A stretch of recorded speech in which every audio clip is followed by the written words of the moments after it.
Hi everyone, my name's Tom, and I am an alcoholic slash addict. I'm 39. I'm originally from Marietta, Ohio. I have 5 children, 3 with an ex-wife, 2 with an ex-girlfriend. Started, life.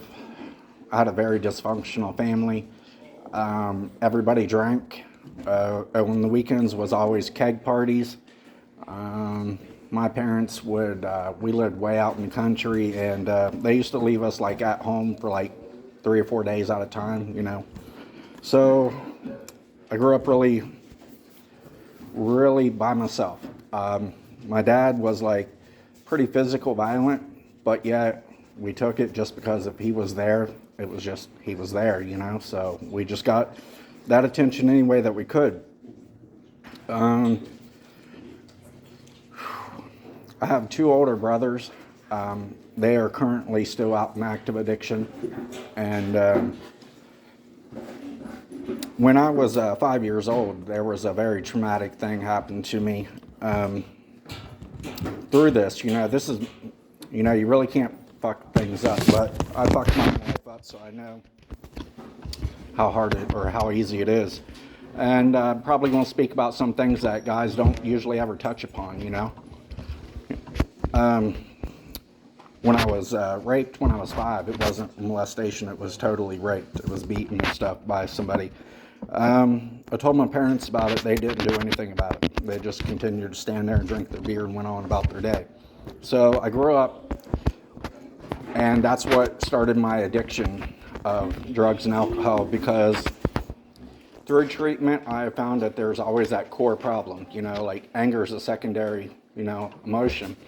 So until you find that first emotion of why you did it, so me, it was confusion, the fear of abandonment, and so many things trickled out.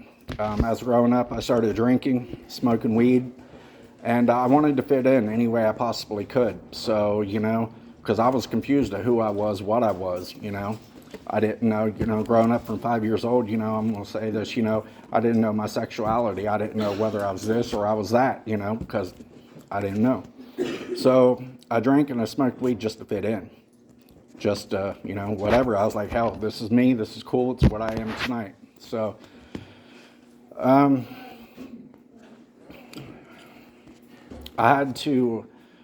didn't get to go to school because being the youngest one, I always had to stay behind and clean up the aftermath of my mom and dad from the fight the night before. The breaking of the glass, just stuff. So I always stayed back and take care of my mom the next day. My brothers, they always had friends. They always went out and did their own thing. I was not allowed to go with them, so I was always a loner. So I would mow yards. I would do whatever it could to establish my own school clothes. I used to mow so many yards that the city came to my parents, told them that I either had to quit mowing so many yards or pass them off without getting a commercial license. And that was at like the age of 10 and 11, so I was doing things. About the age of 15, I literally was going to school handcuffed, and probation officers was going out one door and I was going out the other door because I refused to go to school. I hated it. I hated the bullying. I hated just sitting there. I just did not like it. So I started working at Taco Bell when I was 15 and a half. I would work open to close 7 days a week. My boss did not care as long as I was there because I was one of the great workers. So she would like hide me away in the daytime in the back so like nobody would know that she had a student there. And I did that to take care of the bills at home, I would pay the electric bill, I would do all that. And all this was like I'm saying, this is all built up of like the storm inside of me. So the money I had left, if I had $250 on a Friday night, the next day I was probably $10 in debt because I bought so much beer and I didn't even have a cigarette to smoke the next day. I was like 16 and a half. My brother, for his 18th birthday, I bought a whole bunch of beer, a $3,000 stereo system. And my payment for doing this for him is he beat the shit out of me. So I had to leave the house. I had to move to Columbus, Ohio with my cousin. So then I became a manager at McDonald's while I was up there, in Gahanna, Ohio. So that meant something to me. That's a big town. That's a fast-paced place. And 17 years old, I'm manager at McDonald's. That's crazy. That's cool. I was making really good money, but I was doing all kinds of substance. I was cocaine. I was doing anything and everything. My cousin's girlfriend that we lived with, she was a nurse. So she brought anything and everything home from the hospitals and places too. I got tired of it. I started missing my hometown, Marietta. So I had a lot of money and everything saved up, but I went back, and within a week I was drained and I owed my bank account money. But I started working back at Taco Bell. That's where I had met my ex-wife now. We worked as co-workers forever. I became the manager, her boss, and then first time that we had sex, whatever, she got pregnant. So I manned up and I stayed with her and I married her, even though that we didn't, it wasn't like that, but I married her. Ended up having 3 kids with her. And from that point on, when I got with her, married with her and everything, I vowed to not be like my dad.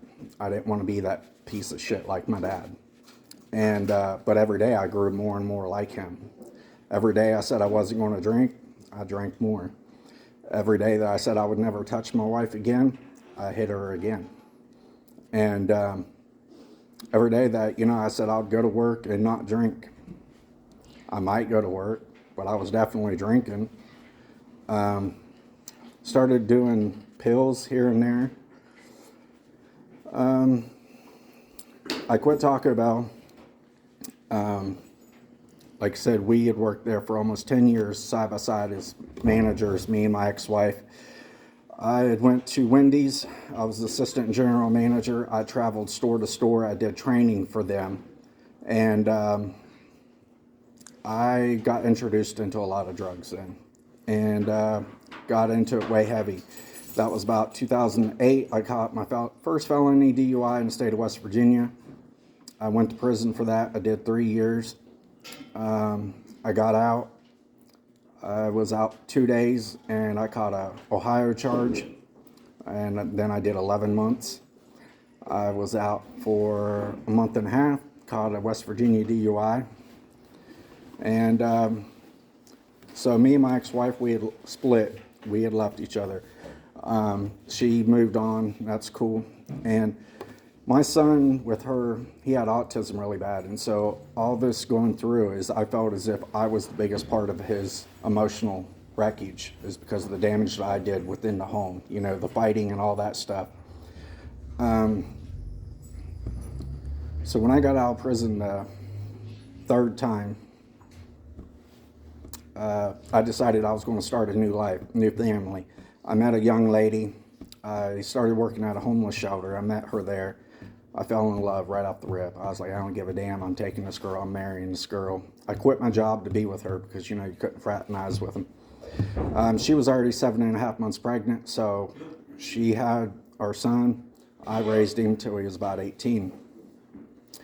I was waiting on a DUI to get indicted for, but in that process, I knew that there was something going on. I knew that she was dabbling with something. And she had told me that she didn't want drinking in her house, so I quit. I didn't drink no more. But then I found that she was addicted to pain pills. So at first I was like, whatever, do them. Then second, I was like, well, first, how's she getting the money for it? Where is she doing it at? Who is she doing it with? Because I wasn't giving her no money. She didn't work.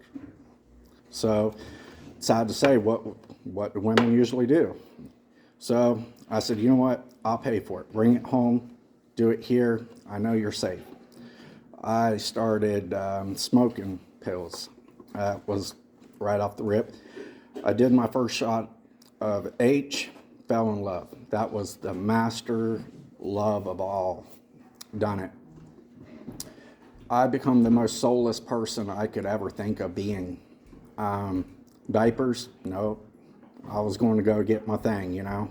I didn't care. I thought I was going to be somebody, but I become just the world's piece of shit. Job to job to job. Never stayed at one forever 2 weeks. And we ended up being homeless. We had a daughter.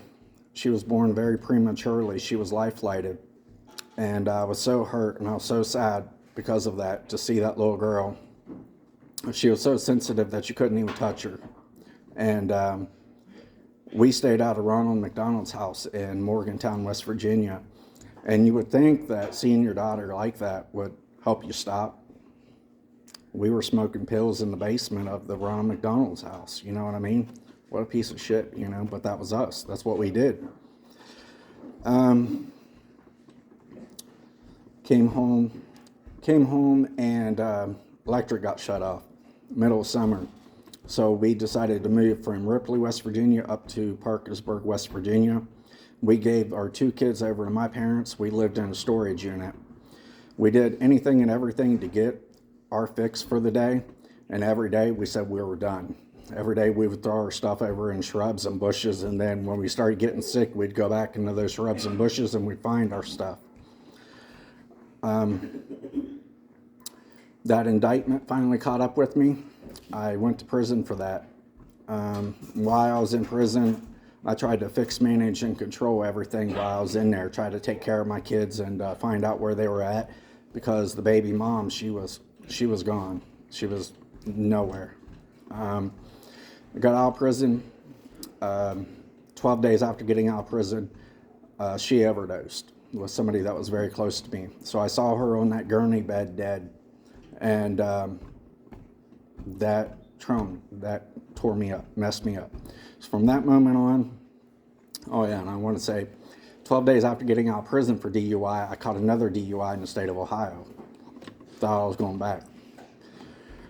From that moment on, I started using speed. So I didn't want to go to sleep. I always wanted to stay over and watch her, so she never did it again. She never understood what that done to me. It gave me very bad PTSD. Anytime I heard an ambulance sirens, I'd stop and I'd pray with cold chills of like, I pray for the paramedics, I pray for wherever they're going. We bounced around. We lived anywhere and everywhere in Parkersburg. I got very bad, very, very bad. Got into very deep people up there. So I stole my father's truck. I had it for about 2.5 weeks.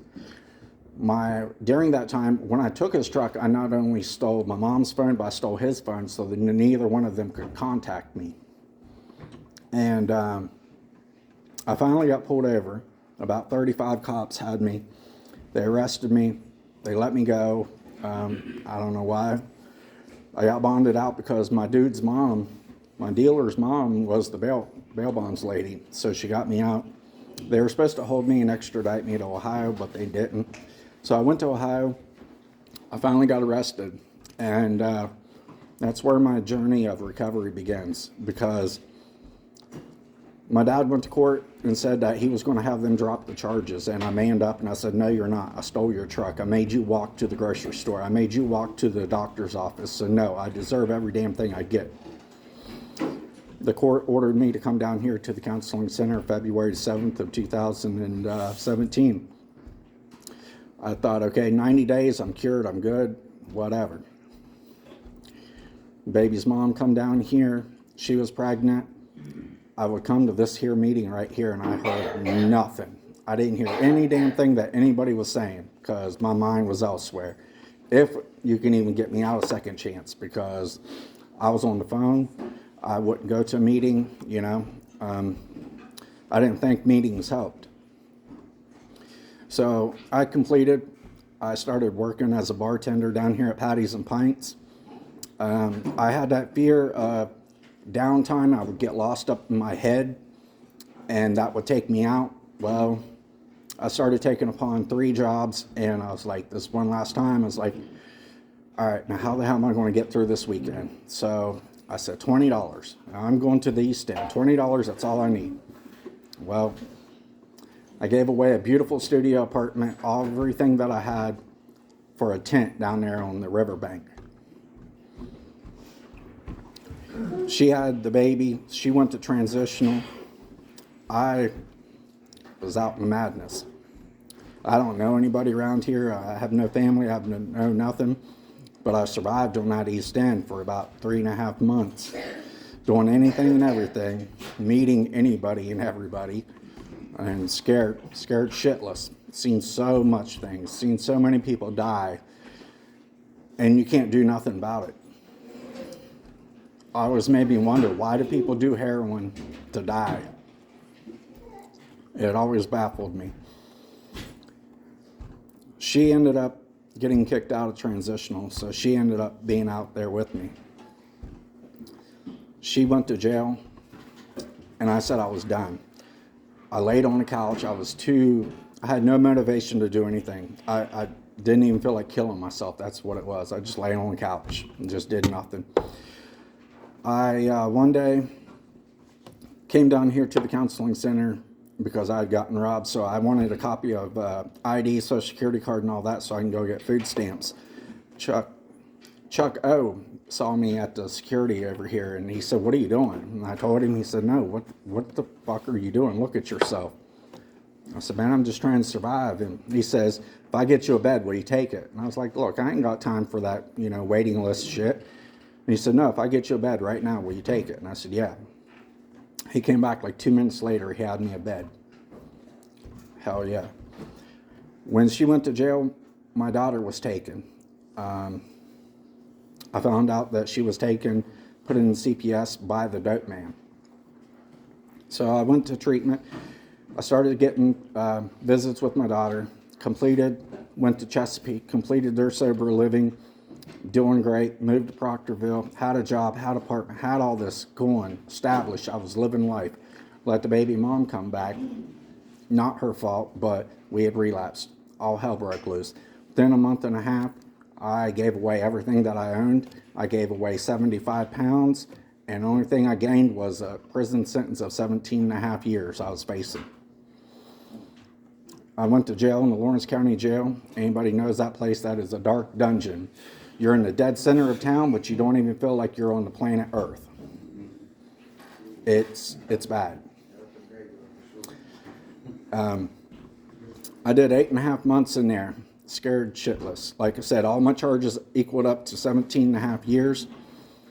Everybody else is going back and forth to court. They're getting plea deals. They're getting this. They're getting that. I'm not even going to court. I'm like, man, they're about to fry my ass. May 28, 2019, I woke up and I said, I'm done. I'm tired. I ain't doing this no more. I said, God, please, just show me a better way. So my clean date is May 28th of 2019.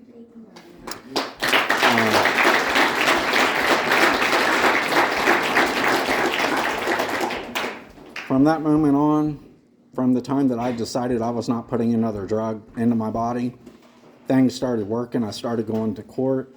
I got a plea deal of 3 years out and 1 was starved.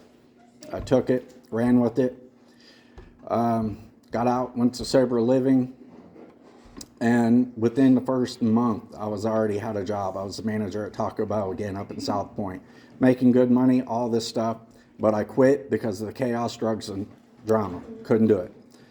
I stepped down, went to Wendy's, and I humbled myself. I went from $12.50 an hour to $8.70 an hour. But the peace of mind and just the happiness of just that switch was great. I got my apartment September 27th. I've had that thing by myself with no help, no nothing but the grace of God for a little over a year. Every job that I took, I would work one, but I always stepped up to better myself. So, I figure that in treatment and people, when they go through, you think that you want to get out and go back to what you was doing, maybe that's not a good idea, because that got you where you're at right now, you know. Don't think that you're going to get out and get some $25, $30 hour job, because I mean that's just not, you're not going to. Why not humble yourself and start from the bottom? Respect what you get, respect what you got, and you'll enjoy it a lot more. I finally became, after all my fast food stuff, being assistant general, I finally become the general manager. I had my own store of a pizza place up in Milton, West Virginia. I was doing my thing, making good money, doing whatever. Not supposed to be driving in the state of West Virginia, but I was still doing it. I did that. My sponsor now told me I should get a job here in treatment. I said no. And I said, treatment work is just way too damn easy. And nobody really understood. I said, treatment, you got assholes that know that they're assholes, but they're trying to get better. My line of work, you got assholes that don't think that they're assholes, and you got to deal with them. So that's harder. So I like challenges. So I stayed with my company, and then the final breaking point was, just way too many hours. My store called for 35 employees. I had 9. It was me, my assistant, and 7 employees. I said, I'm done. I got to come to work. I got very blessed. The counseling center, I have the utmost respect for them. They saved my life and so many other people's lives. And I say that even though my best friend opened up her own facility in Ironton right beside my apartment. I respect her too, and I respect a lot of them, but the counseling center is the greatest. I mean, it is. They have the best staff because we've been where you all have been. We are not better than.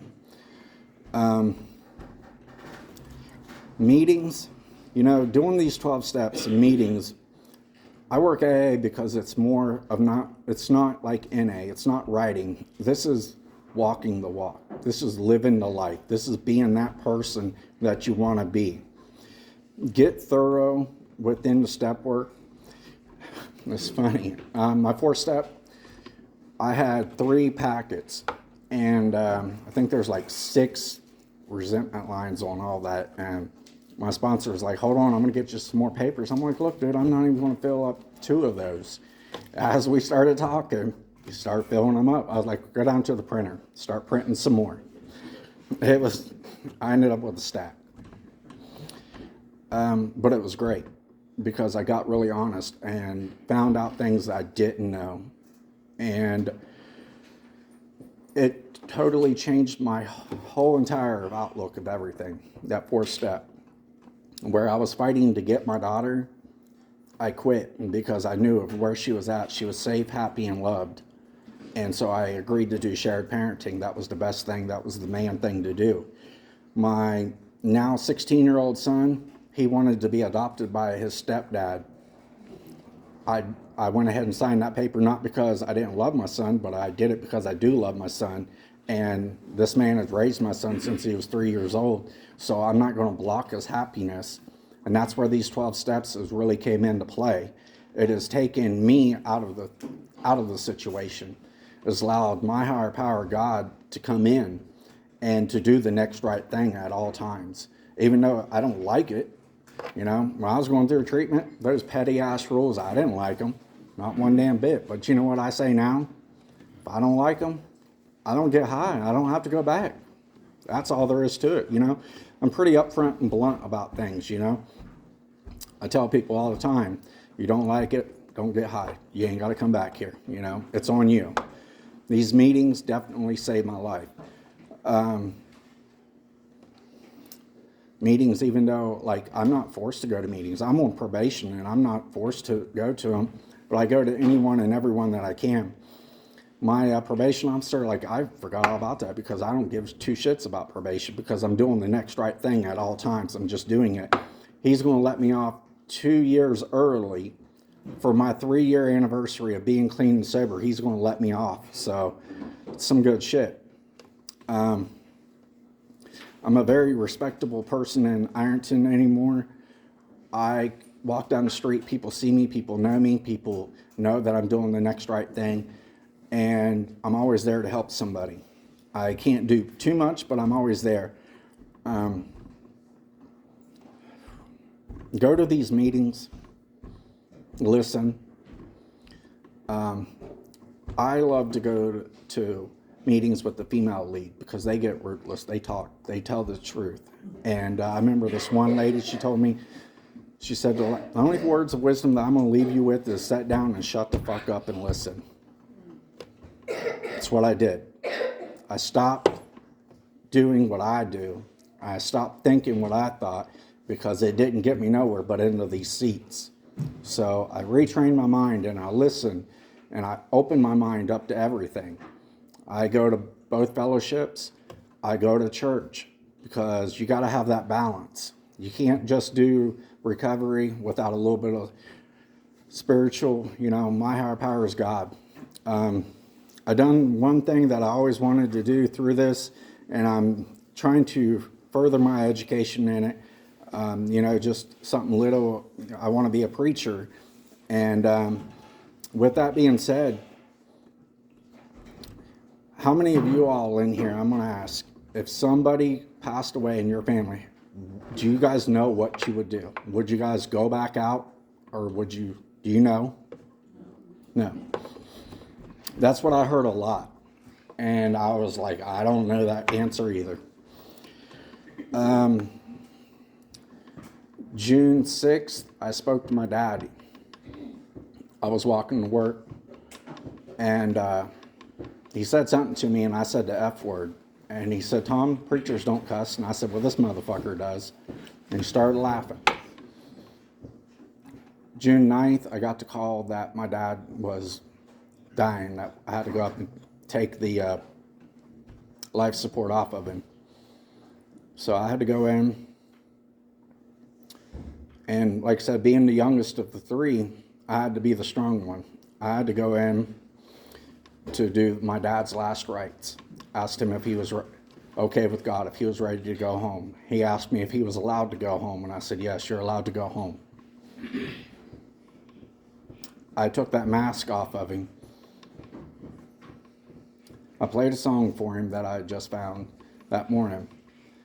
And he sat and listened to that song. And then he closed his eyes.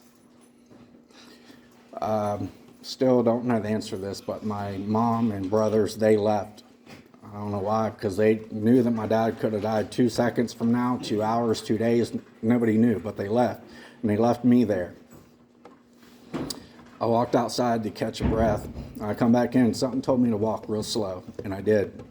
I opened the door up, and I saw my father take his last breath. I stood there and went and got the nurse, and said, I think my dad's dead. And she said, yeah, he is. So I had to stand there. I watched the doctor check him, pronounce him dead. I had to sign the paper. That was at 11:45 Wednesday, June 9th. Thursday, 7 o'clock p.m., I was sitting in an NA meeting. I might have been falling apart, but I was there because I knew that's what was saving my ass. That's the only thing that was saving my ass is meetings and people like me. And I was remembering that seeing people go through that stuff and that they're at this meeting and they're not getting high, they're not getting drunk, that's what gave me the strength to do that I was doing. I didn't want to be there, but I knew that was what was going to save my ass and probably show the newcomer that, hey, just because something bad happened, I don't have to go out and do this. I don't have to go out and wreck what I just worked so hard for and what I promised my dad that I would never do again. So that day before I came back, I had to make all of my dad's funeral arrangements alone.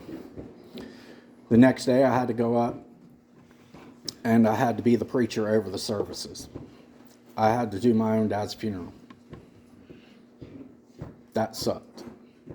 But that's made me who I am today, to stop and think and process every single thing that I do, because I don't want to go back to who I was.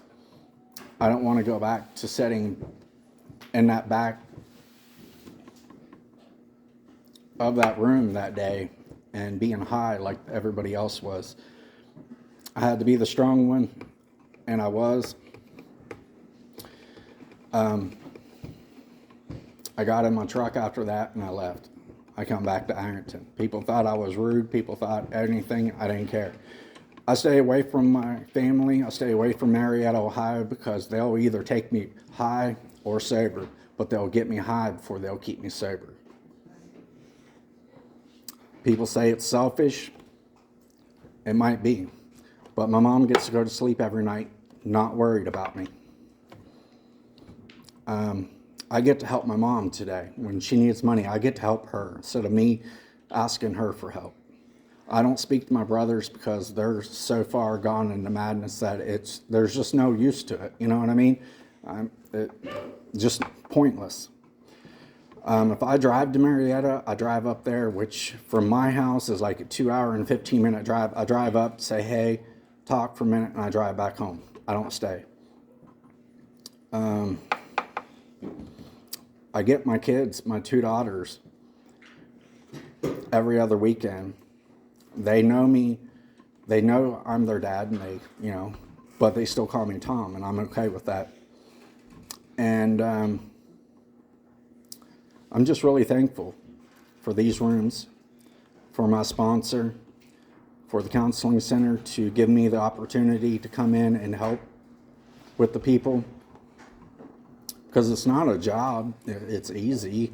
It's just emotionally draining because you get attached to people and you try to teach people, and sometimes you just want to fucking choke them, but you can't do that. I mean, but just from my own knowledge, anybody, if you ever hear me speak or something, I'm speaking because I've been there, and I don't want to see somebody else to go through what I went through. I used to be that doormat that said welcome for you to come and wipe your shit off and you walk away smiling while I sat there. And I held it in. Almost 3 years into this, I ain't perfect. I wear this outfit, but there's a storm inside. I wear this to get that light off of it, But every day I try to be better and better. That reading says that, we don't claim perfect adherence, progress. That's the only thing you can do is every day take that 10 steps inventory. Try to do better the next day. Always try to be better than the person you was the day before. Always try to help the next person. Don't kick the person down while they're down. Don't kick them. Don't do it. Try to be in their shoes.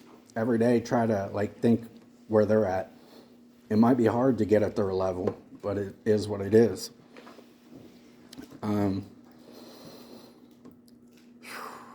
My higher power